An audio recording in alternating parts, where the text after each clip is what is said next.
Up, you beautiful bastards. Hope you've had a fantastic Wednesday. Welcome back to the Philip DeFranco Show. Remember to hit that like button, otherwise I'm going to punch you in the throat. But with that said, let's just jump into it. And the first thing that we're going to briefly talk about today are the updates around the James Charles, Tati Westbrook situation that we talked about earlier this week, which is actually interesting because as it kind of winds down, if it's even the right way to say that, it's still chugging along and in certain places getting bigger. And if you're unfamiliar with the core of what I'm talking about, I highly recommend you watch our Monday video. But, it's a story that started on YouTube. It's spread into our general industry, but even now, it's getting covered by the CNNs, the Fox Newses, the New York Times did a piece on this. I think it really touches on how unprecedented and historic this has all been. And so that's kind of an update on its own, but some of the other big updates are on the business side. James Charles has now officially lost over 3 million subscribers. And on the other side of this, the person who made the expose video on him, Tati Westbrook, went from 5.9 million to she is getting a 10 million subscriber plaque now. She jumped more than 4 million subscribers. And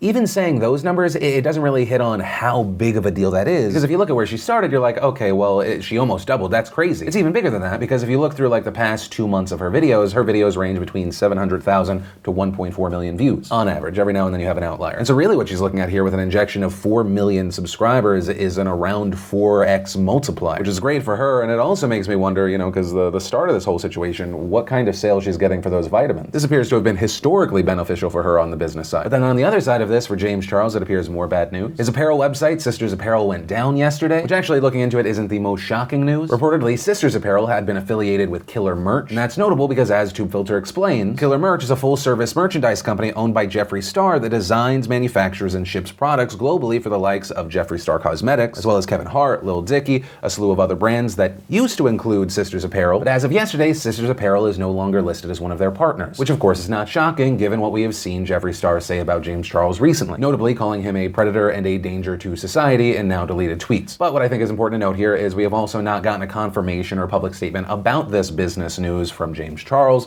from Jeffree Star, Killer Merch, anyone. Although I will say I'm also interested to see what's going to happen with the money because if you go to Sisters Apparel on Instagram, some of the most liked comments are, how can I cancel and get refunds? Also, as far as James Charles' speaking tour, according to TMZ, that is still on, which I will say for him, I think it makes business sense, but also at the same time could be a liability. I think it makes business sense because despite how many people he has lost, he is still going to have the hundreds of thousands, if not, low millions supporting him. His audience before this scandal was just that big. Although when you look to social media, we've seen people saying that they want refunds for that as well. And as far as what I referred to as a liability, what I guess I mean is just he could be exposing himself to an incredibly uncomfortable situation. Since this has become just such a massive, massive thing, well, yes, you have people that want to cancel, they want refunds.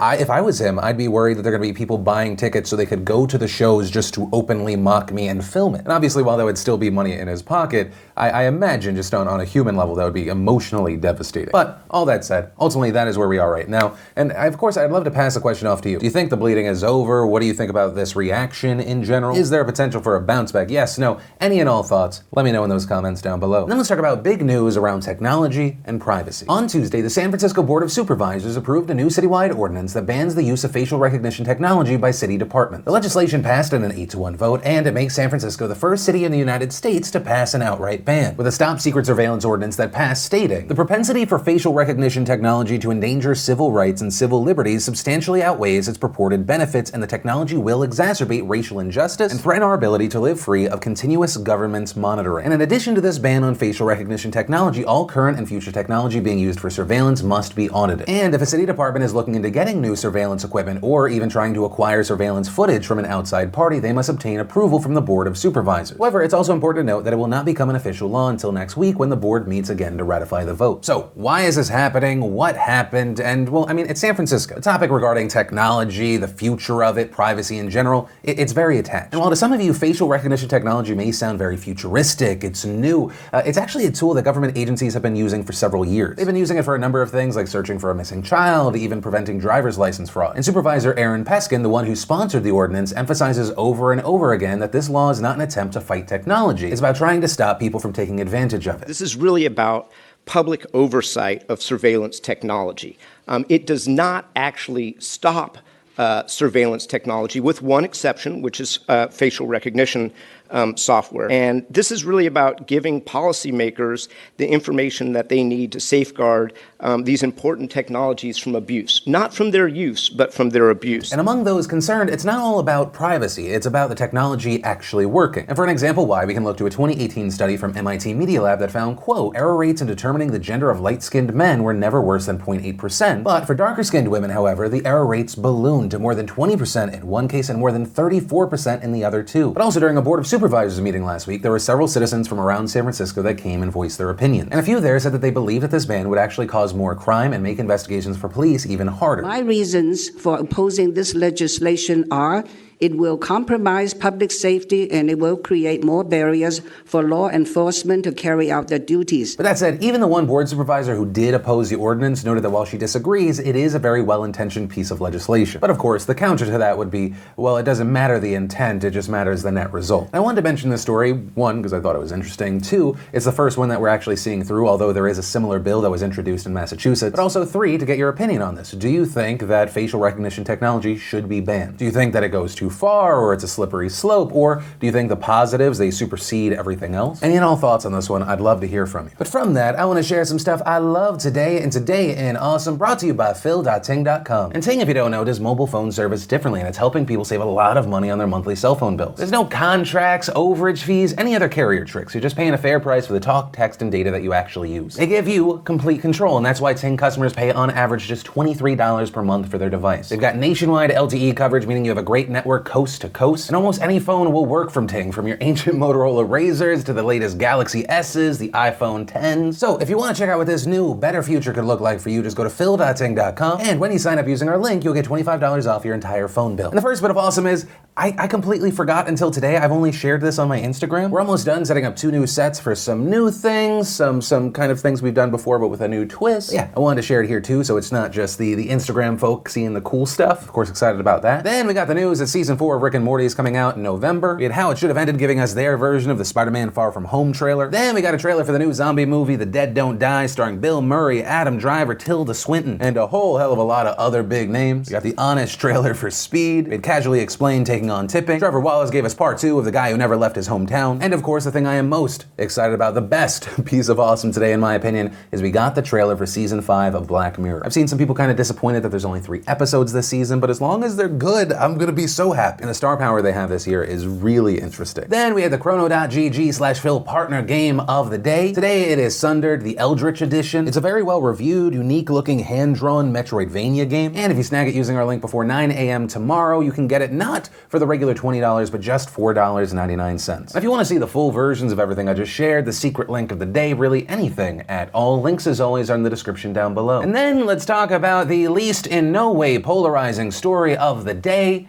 Alabama. Or rather, what happened in Alabama last night when the Alabama Senate passed a bill that effectively bans abortion in almost all cases. And since this bill passed the state's House last month, now the Senate, and all that's left for this to become a law in Alabama is that it just needs to be signed by Governor Kay Ivey, who notably has not publicly expressed support for the bill, but many still believe that she will back it. And a big note around this specific abortion ban is that it would be the strictest in the country. It bans abortion at every stage of pregnancy and does not make exceptions in the cases of rape or incest. And that's despite Democrats' efforts to create an amendment that would allow for those exceptions. And in fact, there are only 3 exceptions for the ban. 1, if the mother's life is in severe danger. 2, if there is an ectopic pregnancy, meaning that the fertilized egg is outside of the uterus. Or 3, in the case of a lethal fetal anomaly, which is a potentially deadly birth defect. It also criminalizes the procedure, and any doctor who performs an abortion could be charged on felony offenses and land up to 99 years in jail. And this law has elicited a number of responses. Some celebrities like Lady Gaga have spoken out saying, "It is an outrage to ban abortion in Alabama, period, and all the more heinous that it excludes those who have been raped or are experiencing incest, non-consensual or not. So there's a higher penalty for doctors who perform these operations than for most rapists? This is a travesty, and I pray for all these women and young girls who will suffer at the hands of this system." We also saw many Democratic politicians who believe that this bill is in direct opposition of Roe v. Wade and an attack on women's rights. And for those of you that need a refresher, Roe v. Wade is a Supreme Court ruling back from 1973 that says that women have a constitutional right to choose whether or not to have an abortion. We saw several people in the 2020 race speaking out against it, that including Senator Elizabeth Warren, Senator Bernie Sanders echoing that statement, statement. We also saw similar statements from several of the other candidates, but probably the strongest worded opposition came from Alabama State Senator Bobby Singleton. Oh, I think it's a horrible bill still. I think that we raped women last night. We made women of Alabama the model of the new Roe versus Wade. I think that this is just a horrible bill. I hate to think the fact that if someone will rape my daughter at 12 years old, that is just sad to tell my daughter that she had to carry that baby for 9 months here in the state of Alabama and look that rapist in the face for the rest of her life. But we also saw others speak in defense of this legislation. Alabama State Senator Clyde Chambliss saying, "This bill has the opportunity to save the lives of millions of unborn children." Alabama Senate Majority Leader Greg Reed saying that this bill aimed to, quote, express the will of the people, which is to protect the sanctity of life. And Alabama Representative Terry Collins really hit on the core of what this actually is. That this is about creating a debate and taking aim at Roe v. Wade. Saying this bill is about challenging Roe v. Wade and protecting the lives of the unborn, because an unborn baby is a person who deserves love and protection. And the thing is, that's not a surprise, because having states pass abortion laws with the knowledge that they will be challenged in court is nothing new. Both Ohio and Georgia recently joined Mississippi and Kentucky in passing fetal heartbeat bills, which ban abortion after a heartbeat can be detected, which experts say happens at around 6 weeks into a pregnancy before many women know that they are pregnant. And regarding those bills, organizations have already promised to take these to court. And in fact, today, the ACLU just filed a lawsuit against the bill in Ohio. And with that, we've seen a lot of legal experts arguing that a lot of these laws could be appealed, but that's part of the plan, because these cases could end up in the hands of the Supreme Court. And now, thanks to the new justices that were nominated under the Trump administration pushed through a Republican Senate, the court as it is now swings in a conservative favor, with 5 conservative justices and 4 liberal ones. So it's believed very likely that if abortion were brought to the Supreme Court, Roe v. Wade may not be held up. Which brings us now to the very real question: what would happen if Roe v. Wade were overturned? So first thing, it is important to note that a full and complete reversal of Roe v. Wade would likely not happen overnight. But that said, the court could make a series of decisions that slowly chip away at it and severely limit abortion rights. But still, let's take a look at the country without Roe v. Wade just to see the most drastic change possible. So an overturning of the ruling would not make abortion illegal nationwide. It would then become a state issue. And some states already have precedents in place, and most of those states do use their precedent to ban abortion. According to the Guttmacher Institute, 9 states have pre-Roe abortion bans that would be retained if the ruling were overturned. 6 other states have a post-Roe trigger law that would ban it immediately upon its reversal. 7 other states have expressed intent to severely limit abortion rights. And 10 states would protect abortion rights, 9 of which would do so up to the point of viability, and only 1 would protect the right throughout a full pregnancy. You know, also when talking about this story, we're talking about the Supreme Court, right? Lawsuits, states. What about just people in general? Right, there's another question here. Do the American people want to do away with Roe v. Wade? And the answer, at least according to a Fox News poll back in February, is no. According to Fox News, 57% of responders said they wanted to let it stand, with only 21% saying they wanted it overturned. But yeah, ultimately that's where we are with this story, kind of what we've been seeing in the country right now. And, you know, it is important to keep in mind that there is still a long road ahead. You know, technically, as of recording this video, it is not a law in Alabama yet. We're still waiting on Governor Ivey's decision, with her spokesperson saying that we would get it upon the governor's full review of the bill. Also, from the legal aspect, if the cases were to make their way to the Supreme Court, it's likely going to take several years. But that's also the reason you're seeing people on both sides saying that this next election is probably one of the biggest that we're ever going to see. It's believed that the next Supreme Court justices that are going to be replaced are the more liberal justices. And given the younger age of the Trump justice nominees, I mean, you're talking about shaping what the country is going to be for the next few decades. And keep in mind, and I don't mean to be morbid here, that's saying that the current justices last. Several have had public health issues. But yeah, that's where we are with this story. Of course, like with everything we talk about, I'd love to know your thoughts on it. Are you happy to see this happening? Are you horrified to see it happening? What do you think will happen? Any and all thoughts, I'd love to hear from you in those comments down below. And that's where we're going to end today's show. And if you like the video, you want to help support the channel, we'd love if you took a second to hit that like button. You can also go to roguerocket.com/support and help support our daily news with either a paid subscription and or supporting our fantastic sponsors who support us. Also, if you're new here, you want to make sure you don't miss these daily dives into the news, be sure to hit that subscribe button. Also, if you're not 100% filled in, maybe you missed one of the last 2 videos we put out on this channel, you can click or tap right there to watch those. But with that said, of course, as always, my name's Philip DeFranco. You've just been filled in. I love yo faces, and I'll see you tomorrow.